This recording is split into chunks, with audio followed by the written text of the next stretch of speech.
Terima kasih. Shalom saudara semuanya dan juga sekali lagi selamat tahun baru. Nah, saudara, hari ini adalah juga sebuah kehormatan ya bagi saya untuk bisa membagi firman kepada semua, terutama juga yang ada di YouTube, uh, apalagi di awal tahun yang baru, tahun 2025.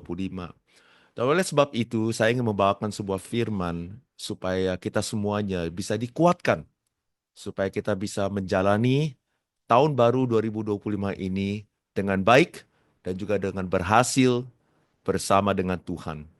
Nah, saudara, saya akan mulai dan saya akan share screen ya. Puji Tuhan. Dan saya percaya saudara bisa melihat PowerPoint slide-nya. Oke? Puji Tuhan. Sip ya semuanya ya. Haleluya. Nah, saudara, setiap kali saudara kita mengawali tahun yang baru, kita selalu saudara saling mengatakan kepada sesama. Ya, kalimatnya adalah selalu dengan iman kita selalu berkata 2025 is going to be a better year for you. Benar gak saudara? Di awal tahun yang baru, kita semua mengantisipasi, kita imani tahun ini akan menjadi tahun yang lebih baik bagi kita dan juga bagi sesama.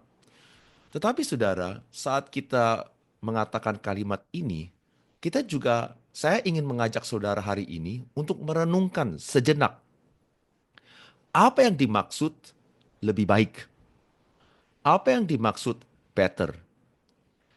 Saudara, karena saudara, apakah lebih baik bagi kita artinya harus lebih besar harta kita, aset-aset kita menjadi lebih besar.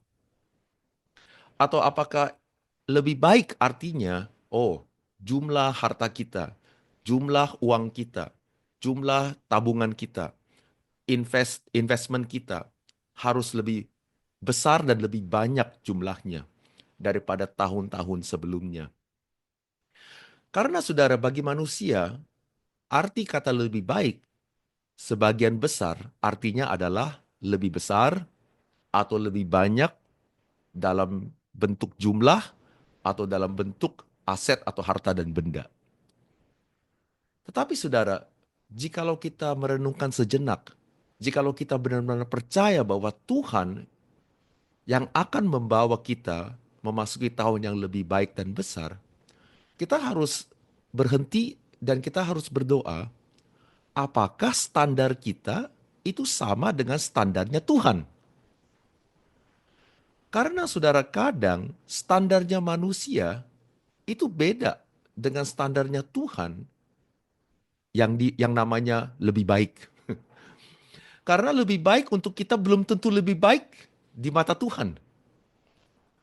Nah, oleh sebab itu saudara, jikalau kita benar-benar ingin melewati tahun yang lebih baik, kita harus melewatinya bersama dengan Tuhan. Kita harus melewatinya di dalam Tuhan. Di situ saudara, kita akan mendapati saudara, tahun yang lebih baik, yang sejati. Nah, saya ingin membawa saudara kepada satu ayat di sini saudara. Hagai pasal yang pertama ayat 5 sampai ayat yang ketujuh. Saudara, ayat ini berkata, oleh sebab itu, beginilah firman Tuhan semesta alam. Perhatikanlah keadaanmu. Saudara, ini adalah sebuah advice yang sangat baik sekali bagi kita semuanya saat kita mengawali tahun yang baru ini. Kenapa saudara? Di sini, di kitab Hagai, situasinya adalah setelah 18 tahun kembali ke tanah Israel, bangsa Israel setelah dijajah oleh Babylon selama 70 tahun, mereka akhirnya kembali. Dan saat kota mereka dan kehidupan mereka sudah hancur, saat mereka dijajah, saat mereka kembali, mereka harus bangun kembali kehidupan mereka, bangun kembali kota mereka dari reruntuhan. Nah, di kitab Hagai di sini, mereka sudah menjalani pembangunan kembali selama 18 tahun. Dan mereka sudah mulai melihat, saudara, kemajuan. Mereka juga sudah mulai mengalami momentum yang baik, di mana saudara kehidupan mereka menjadi lebih membaik, kota-kota mereka juga lebih membaik. Dan saat mereka sedang asik-asiknya menikmati momentum pembangunan, tiba-tiba Tuhan berfirman kepada mereka. Dan Tuhan berfirman kepada mereka demikian, perhatikan keadaanmu.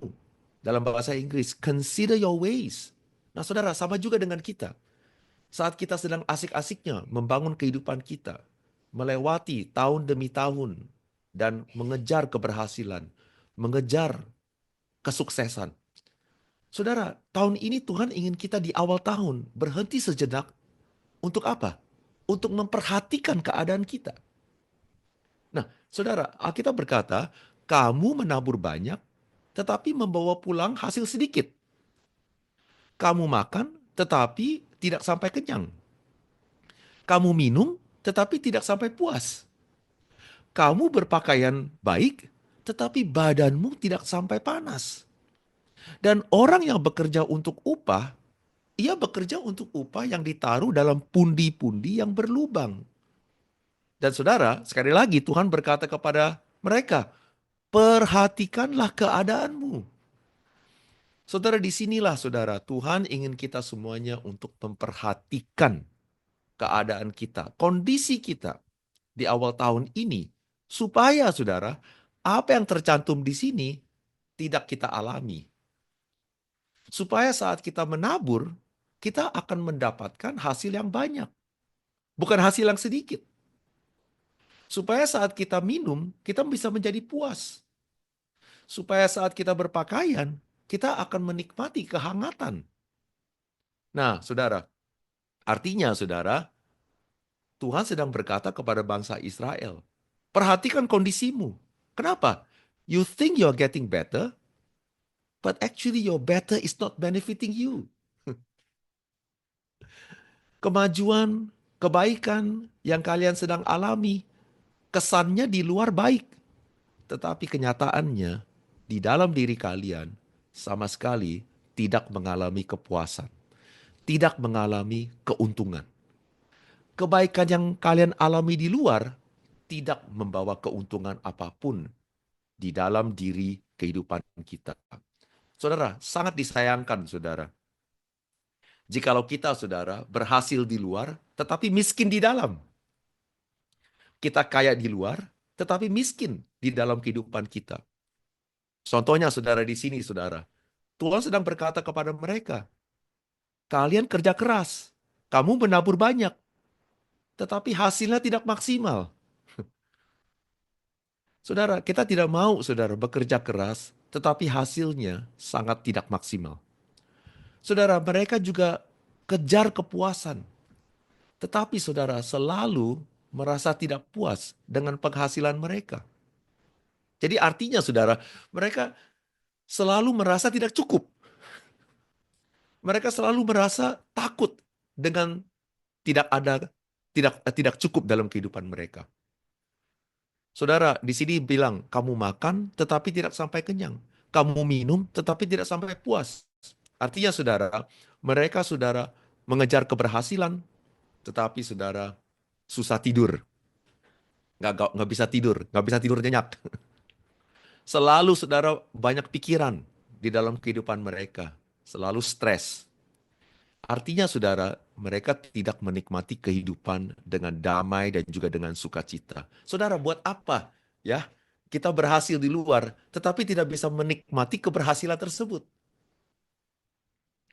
Saudara, di sini saudara Tuhan berkata kamu berpakaian. Artinya mereka mengejar harta, mereka mengejar kemewahan. Jadi mereka kerja keras supaya bisa beli tas mahal, Hermes, Birkin, supaya mereka bisa beli baju yang mahal, ya. Tetapi kemewahan tersebut hanya dibeli untuk menutupi kekosongan jati diri mereka di dalam yang kosong, yang miskin. Jadi artinya mereka memakai pakaian-pakaian mewah untuk menutupi kemiskinan jati diri mereka yang mereka ingin memperlihatkan. Jadi artinya kehidupan mereka itu adalah sebuah pencitraan. Supaya terlihat baik, terlihat sukses, terlihat berhasil, tetapi kenyataannya di dalam diri mereka kosong sama sekali dan miskin. Dan yang terakhir, saudara, kita bekerja keras, menabung, menginvestasi, tetapi selalu saja tidak cukup. Selalu saja investasinya bolong. Saudara, itu sebabnya Tuhan itu mengasihi kita. Dia prihatin dengan kondisi kita. Kenapa? Supaya kondisi kita bisa menikmati keberhasilan dan kerja keras kita yang kita lakukan. Supaya kita, saudara, bisa menikmati kesuksesan, penghasilan yang kita dapati lewat kerja keras kita. Siapa setuju bisa berkata amin. Dan saudara, kuncinya adalah apa? Perhatikan kondisimu di awal tahun ini. Supaya jangan babi buta saja mengejar keberhasilan, tetapi tidak melihat kondisi diri kita sendiri. Saudara, di sini saudara, kita ada satu pelajaran. Jangan sampai kita mengalami kenaikan dalam segi materi, tetapi menurun dalam segi kerohanian kita. Amin, saudara. Ya, di sini saudara kita bisa melihat, ya. Tuhan berkata kepada mereka, "Jadi naiklah ke gunung, bawalah kayu dan bangunlah rumah itu. Maka aku akan berkenan kepadanya dan akan menyatakan kemuliaanku di situ," firman Tuhan. Ayat 9, "Kamu mengharapkan banyak, tetapi hasilnya sedikit. Ketika kamu membawanya ke rumah, aku menghembuskannya." Kenapa? Demikianlah firman Tuhan semesta alam. Kenapa saudara? Oleh karena rumahku yang tetap menjadi reruntuhan, sedang kalian masing-masing sibuk dengan urusan rumahnya sendiri. Saudara, Tuhan sedang berkata kepada mereka, kalian terlalu sibuk dengan kepentingan diri sendiri. Kalian tidak memperhatikan kondisi kerohanian diri kalian. Kerohanian kalian, kehidupan kerohanian kalian, kalian tidak utamakan. Dan oleh sebab itu, kalian mengalami kondisi seperti yang tadi telah Tuhan firmankan kepada bangsa Israel. BMC New York, di awal tahun 2025, saya ingin mengajak saudara semuanya, sebelum kita sekali lagi sibuk mengejar keberhasilan, untuk berhenti sejenak, untuk memperhatikan kondisi kita, kerohanian kita, kehidupan kita dengan Tuhan. Apakah masih baik atau tidak? Kenapa? Karena ini akan menentukan di luar berhasil, di dalamnya bisa menampung keberhasilan. Amin, saudara. Nah, itu sebabnya, saudara, yang tadi saya bagikan. Jangan sampai kita mengalami kenaikan dalam segi materi, tetapi menurun dalam segi kerohanian kita. Akhirnya tidak seimbang, dan akhirnya apa yang kita dapati di luar, kita tidak bisa tampung, kita tidak bisa nikmati, dan kita tidak bisa, saudara, menikmati jerih payah kita semuanya. Saudara, saya sangat diberkati sekali karena di BMC New York, setiap pagi kalian melakukan doa fajar jam 5.30. Nah, kalau di Singapura, saudara, kami ini tidak memiliki budaya budaya seperti itu. Di Singapura, seperti orang Indonesia, tidur telat, bangun telat. Ya. Tetapi, saudara, setiap awal tahun, Pastor Kong selalu mengajak jemaat kita untuk doa fajar. Untuk melewati satu minggu berdoa fajar. Supaya, saudara, kerohanian kita dikuatkan untuk bisa menghadapi tahun yang baru ini. Nah, seperti biasa, saudara, setiap tahun di beberapa tahun terakhir ini, Pastor Kong selalu membawa tim kami dan juga jemaat kami untuk pergi ke Korea. Jauh-jauh pergi ke Korea, saudara, untuk mengikuti doa fajar mereka. Saudara, di Yoido Full Gospel Church, gerejanya Dr. Cho Yong Gi. Ya. Nah, saudara, mereka ini luar biasa. Karena, saudara, sejak awal pendirian gereja, mereka sudah ada budaya menjalani doa fajar setiap paginya. Dan khususnya untuk doa fajar di awal tahun 2025, mereka saudara yang tadinya selama ini biasanya mulai jam 5, tetapi untuk yang ini mereka mulai jam 4, jam 4 pagi. Nah, ada perbedaan waktu antara Korea dan Singapura. Singapura itu lebih telat 1 jam. Jadi kalau misalnya mereka 2 jam 4, artinya jam Singapura jam 3. Kami semua diharuskan bangun jam 3 pagi untuk persiapan. Artinya kita bangun jam 2. Nah, saudara, luar biasanya, begitu sampai saudara di gereja jam 4, ruangannya sudah penuh, 10.000 orang. 10.000 orang itu sudah penuh. Saudara, jam 4 pagi itu belum ada transportasi umum, belum mulai. Subway belum mulai. Bus juga belum mulai. Tetapi nggak tahu bagaimana, semuanya bisa datang berkumpul dan berdoa. Saudara, kami mengikuti jadwal mereka di minggu yang kedua. Artinya saudara, gereja ini sudah menjalani doa pagi, sudah berjalan 1 minggu sebelumnya. Jadi 2 minggu secara total. Saudara, mereka 10.000 datang jam 4 berdoa. Luar biasa saudara. Kita kalau datang jam 4, ini udah masih ngantuk ya. Suaranya pun juga masih serak. Nggak ada suara untuk berdoa. Tetapi mereka jam 4 pagi, suaranya masih nyaring dan keras. Dan konsisten berdoa selama 2 jam sampai jam 6.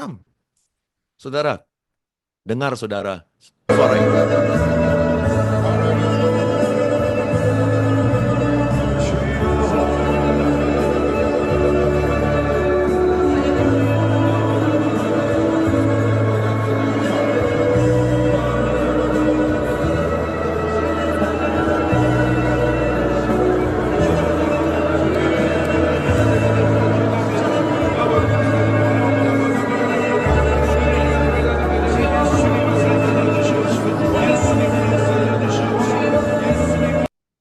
Luar biasa. Saudara, mereka berdoa setiap pagi jam 4 selama 2 minggu berturut-turut. Dan saudara, mereka terusin doa fajar mereka sepanjang tahun saudara. Setiap hari Jumat dan Sabtu. Dan itu sebabnya Yoido Full Gospel Church, walaupun Dr. Cho, pendiri gereja ini sudah wafat, dan penerusnya, penggantinya Dr. Lee meneruskan gereja ini bukannya menurun, malahan menaik. Saudara, sejak Dr. Lee mengambil alih kepemimpinan Dr. Cho, yang tadinya jumlah anggota 780.000 naik menjadi 880.000. Tahun ini, Dr. Lee berkata kepada kita semuanya, kita on track untuk mencapai jumlah anggota jemaat 1 juta jiwa. Tahun ini 2025, we are on track to hit 1 million membership. Luar biasa, haleluya. Saudara, kami tanya kepada dia, karena kenapa saudara? Gereja ini adalah gereja yang dipenuhi dengan orang tua. Jujur ya saudara ya, kalau saya lihat anak muda di sini, sangat sedikit. Ada, tapi tidak banyak. Dewasa muda lumayan. Tetapi kebanyakan adalah orang tua. Tetapi sudah, dan gerejanya itu sangat lumayan tradisional Pentakosta. Jadi saudara, tidak ada lampu yang gemerlap lah, tidak ada yang wah-wah lah ya, tidak ada yang mewah-mewah lah ya. Tetapi saudara, gereja ini terus bertambah dan bertumbuh. Setiap tahun saudara, jumlah orang yang dibaptis, jumlah orang baru yang dibaptis, 50.000 orang. Saudara, kami selalu tanya kepada Dr. Lee. Dan Dr. Lee selalu menyampaikan perkataan ini dan kalimat ini kepada jemaat. Kunci daripada keberhasilan gereja adalah berdoa. Prayer is the key to revival. Dan saudara, dia selalu menekankan di awal tahun, kita harus bersandar kepada Tuhan. Kita harus berdoa. Kenapa? Karena hanya kuasa dan anugerah Tuhanlah yang mampu membawa kita kepada keberhasilan yang sejati. Siapa setuju bisa berkata amin. Oleh sebab itu, saudara, pertanyaan pertama yang kita harus tanyakan kepada diri sendiri di awal tahun ini. Di antara kesibukan kita, apakah kita masih menikmati hubungan kita dengan Tuhan? Saudara, ibaratnya sepasang suami istri yang sudah menikah. Saudara, statusnya masih menikah. Tetapi hubungan antara mereka berdua sudah tidak nikmat. Banyak orang Kristen begitu. Statusnya masih Kristen. Tapi kehidupan mereka dengan Tuhan sudah tidak lagi nikmat. Mereka, saudara, mendorong diri sendiri, memaksa diri sendiri untuk pergi ke gereja. Memaksa untuk memuji dan menyembah Tuhan. Memaksa untuk berdoa. Saudara, jangan sampai saudara kita ya menjalani kehidupan kekristenan kita, statusnya Kristen, tetapi sudah tidak lagi menikmati hubungan kita dengan Tuhan. Nah, saudara, contohnya adalah Maria dan Marta. Kita semua tahu, saudara, kisah ini. Lukas 10, 39, 42. Saudara, kita lihat di sini. Maria ini duduk dekat kaki Tuhan dan terus mendengarkan perkataannya. Sedang Marta sibuk sekali melayani. Ia mendekati Yesus dan berkata, "Tuhan, tidakkah engkau peduli bahwa saudaraku membiarkan aku melayani seorang diri? Suruhlah dia membantu aku." Tetapi Tuhan menjawabnya, "Marta, Marta, engkau khawatir dan menyusahkan diri dengan banyak perkara. Tetapi hanya satu saja yang perlu. Maria telah memilih bagian yang terbaik yang tidak akan diambil daripadanya." Saudara, perbedaan Maria dan Marta ini, saudara, menyatakan kepada kita pentingnya kita untuk tetap menikmati hubungan kita dengan Tuhan saat kita terus melayani Dia. Saat kita mengejar keberhasilan, saat kita mengejar pekerjaan, saat kita, saudara, sibuk, Tuhan sedang memperingatin kita. Jangan lupa untuk juga menikmati hubungan kita dengan Tuhan. Saudara, Maria memilih untuk duduk menikmati hadirat Yesus. Tetapi saudara, di sini kita melihat perbedaannya. Marta sebaliknya ingin memakai Yesus untuk memenuhi permintaannya. Yang satu duduk untuk menikmati hadirat Yesus. Yang satu datang ke hadirat Yesus untuk meminta sesuatu daripada Dia. Dan ini adalah, saudara, kunci. Di mana banyak orang yang tadinya menikmati hubungan dengan Tuhan, akhirnya berubah untuk tidak lagi menikmati hubungan mereka dengan Tuhan. Kenapa? Karena seperti halnya Maria dan Marta. Saudara,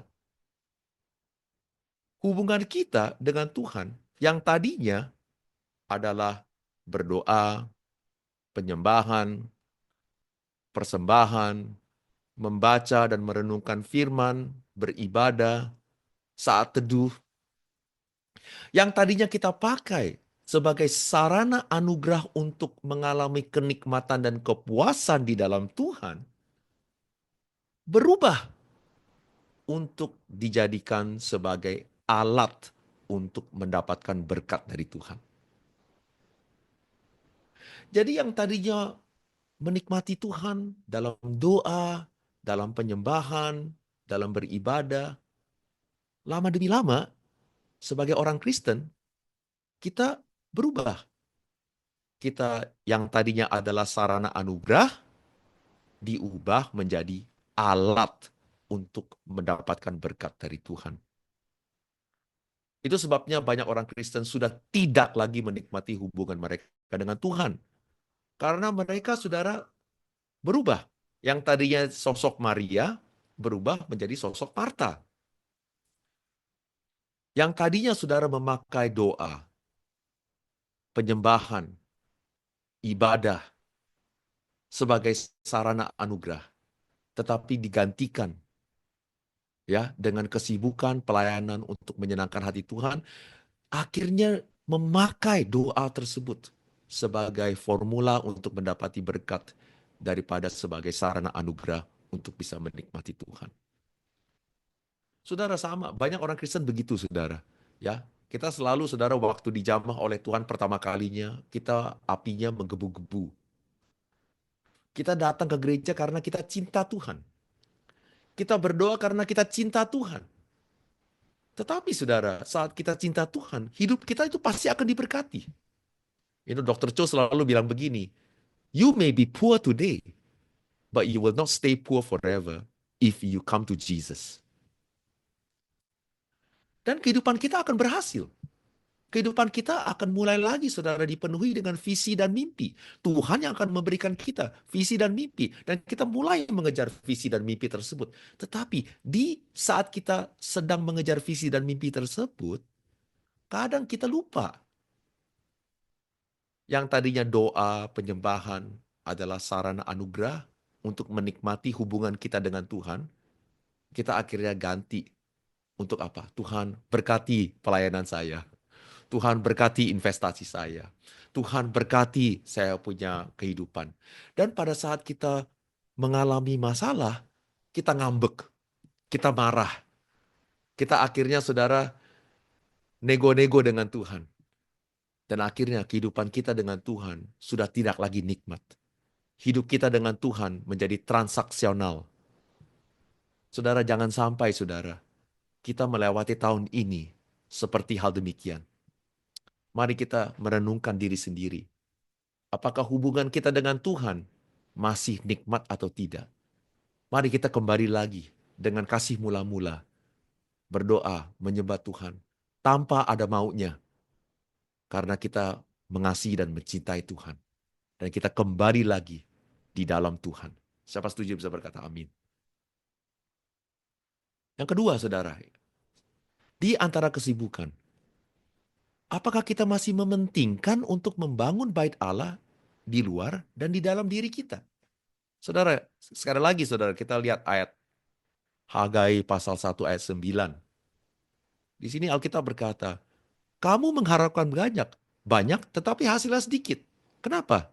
Tuhan berfirman, karena rumahku yang tetap menjadi reruntuhan, sedang kamu masing-masing sibuk dengan urusan rumahnya sendiri. Saudara, di sini saudara, Tuhan berfirman kepada mereka, kamu lebih mementingkan kesibukan dirimu dan rumahmu daripada mementingkan bait Allah. Kamu lebih mementingkan kesibukan dirimu daripada sibuk untuk melayani Tuhan di bait Allah. Nah, saudara, datang ke bait Allah, beribadah, itu sangat penting. Karena saudara, Tuhan memberikan kita 7 hari untuk sibuk. 6 hari untuk sibuk. Dan Tuhan memerlukan kita untuk 1 hari untuk berhenti, beristirahat, dan beribadah bersama dengan Tuhan. Nah, kenapa? Nah, saudara, banyak orang yang saking sibuknya sudah tidak mau lagi beribadah. Karena mereka, saudara, pikir bahwa beribadah itu adalah buang-buang waktu. Ya, mereka lebih memikir, oh, kalau misalnya saya kerja, saya akan menghasilkan lebih banyak daripada saya beribadah. Nah, saudara, tetapi di sini Tuhan sedang berkata kepada mereka, jangan lalai untuk memperhatikan rumah Tuhan. Nah, kenapa saudara? Sekali lagi, dari istilah Maria dan Marta, Lukas 10 ayat 41. Tuhan menjawabnya, Marta, Marta, engkau khawatir dan menyusahkan diri dengan banyak perkara. Tetapi hanya satu saja yang perlu. Maria telah memilih bagian yang terbaik, yang tidak akan diambil daripadanya. Nah, saudara, Maria sadar yang mana yang lebih penting di mata Tuhan saat Tuhan ada di rumah mereka. Waktu Tuhan datang mengunjungi rumah mereka, ada 2 respon. Melayani atau menyembah dia. Dan saudara, Maria memilih hal yang lebih penting. Yaitu apa saudara? Menyembah dia. Tetapi Marta lebih mementingkan hal yang mendesak. Yaitu apa? Melayani dia. Saudara, sekali lagi, penting ya. Bukannya melayani itu tidak baik. Tuhan mau kita melayani. Tuhan mau kita bekerja. Tuhan mau kita berhasil. Tetapi melayani harus disertai dengan menikmati hubungan dengan dia. Dan kita harus sadar, kita harus tahu yang mana yang penting dan yang mana yang mendesak. Which one is more important? But all of us are always geared towards the urgent rather than the important. Saat Yesus ada di sana, ya, kita harus memilih hal yang lebih penting. Yaitu apa? Berhenti dan menyembah dia daripada mengerjakan hal-hal yang mendesak kehidupan kita. Dan di sini kita bisa melihat pentingnya kita beribadah. Kenapa? Karena saudara, saat kita mau berhenti dan meluangkan waktu untuk menyembah Tuhan, kita bisa membedakan di kehidupan kita yang mana yang penting, yang mana yang mendesak. Which one is more important? Which one is urgent? Sering saudara, kita itu menjalani kehidupan kita dengan mengejar hal-hal yang mendesak daripada yang terpenting. Saudara, jangan biarkan tuntutan-tuntutan yang terlihat mendesak membuat kita mengabaikan sesuatu yang justru yang lebih penting, yaitu yang memiliki dampak jangka panjang bagi jiwa, kesehatan, keluarga, dan kerohanian saudara. Dan itu sebabnya kita harus belajar untuk berhenti dari 7 hari, berhenti 1 hari saja, beribadah, beristirahat di dalam Tuhan. Kembali lagi dengan rutinitas beribadah. Jangan hanya kerja terus. Saudara, melayani Yesus harus disertai dengan menikmati hubungan dengan Dia. Dan saudara, kenapa saudara Tuhan ingin kita untuk meluangkan waktu untuk 1 hari saja beribadah? Jangan terus kerja. Karena saat kita berhenti dan menyembah Tuhan, penyembahan itu akan membuat kita lebih sadar dan lebih peka. Apakah yang saat ini kita lakukan sedang mendorong kehidupan kita adalah sebuah kelaparan rohani atau kerakusan duniawi? Saudara, banyak orang saudara demi mengejar harta dan benda, dan mereka saudara memberikan alasan untuk kemuliaan Tuhan. Oh, Pastor Yongki, saya ini tidak bisa beribadah supaya saya bisa lebih kaya. Kenapa? Saya ingin memuliakan nama Tuhan. Tetapi mereka salah. Karena kenapa?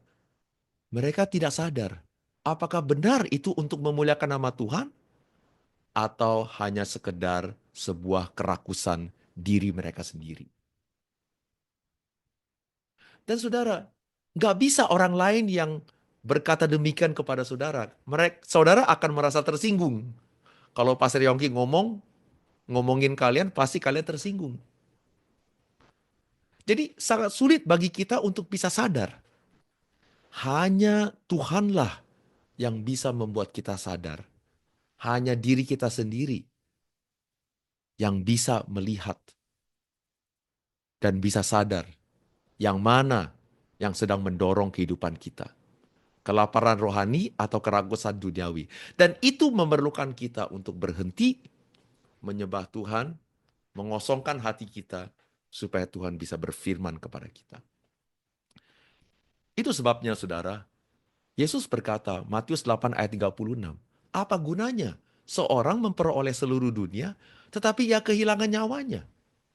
Saudara, buat apa tahun 2025? Ya, harta kita bertambah. Tetapi kita kehilangan hubungan kita dengan anak.